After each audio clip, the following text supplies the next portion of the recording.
Boris Vujčić is the Croatia Central Bank governor and joins me from Zagreb. Sir, good to have you. Congratulations on being now a member of the Eurozone. There's a plus and a minus. In a sense, it makes economic sense for a relatively small country like Croatia, which does have large tourism flows and trade flows, to use the same currency as your major trading partners, doesn't it? Yes, absolutely. We're happy that we have joined the Eurozone because for us it makes all the sense. We have been for the last 30 years basically tying our exchange rate policy to first Deutschmark and then the euro. And in that sense, as I usually say, you don't have too much degrees of freedom for the independent monetary policy, and you do not reap the benefits of being a part of the large currency area, the second largest currency in the world, like we will have from yesterday on when we joined the Eurozone. Yeah, I always sort of think whenever I talk to central bank governors from Euro countries, as you say, on the one hand, you have limited power now. I mean, you don't have the fundamental power of running the monetary policy, but you have the difficulty of dealing with a government that might decide to go fiscally rogue.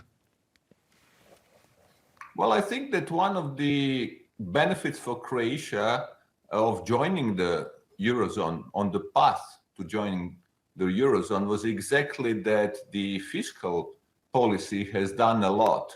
That was the main challenge, actually.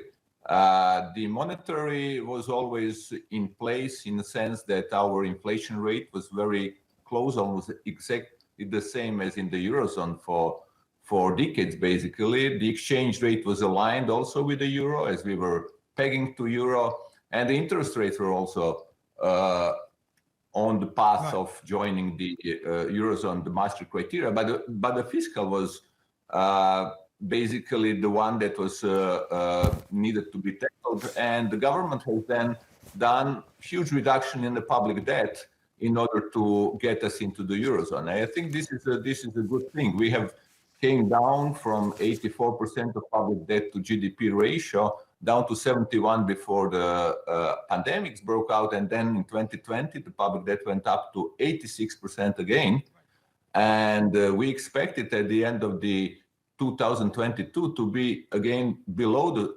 70%, 69%. Will you be? The IMF, the head of the IMF said that she expects half of Europe will be in recession in 2023. Are you one of the countries that will be in recession this year?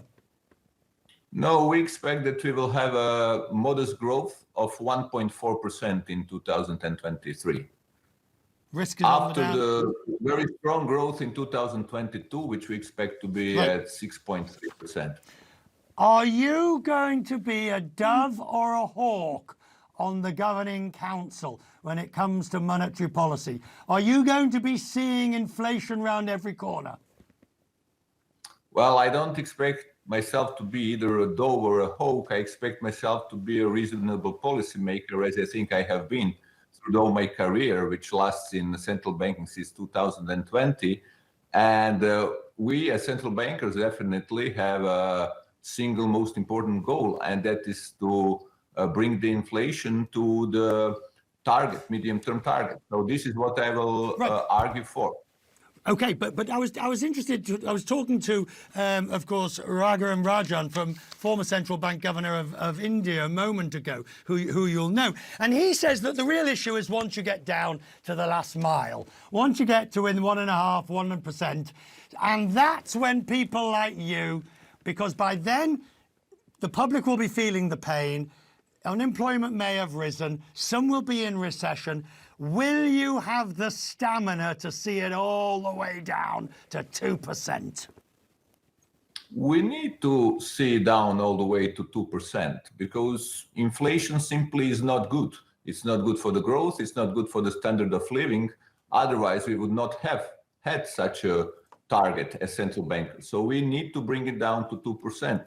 What is needed to be done needs to be done. And in my view, if we create a right type of a momentum by increasing the interest rates and the inflation rate comes down towards the 2%, then at some point, obviously, we will stop tightening and let the inflation come down. But we should not stop earlier than necessary in order to bring it down to our medium-term goal of 2%. Governor, I look forward to talking with you more about this, maybe in Dubrovnik, certainly at maybe the IMF and World Bank meetings. Good to have you with us, sir. Thank you. Happy New Year.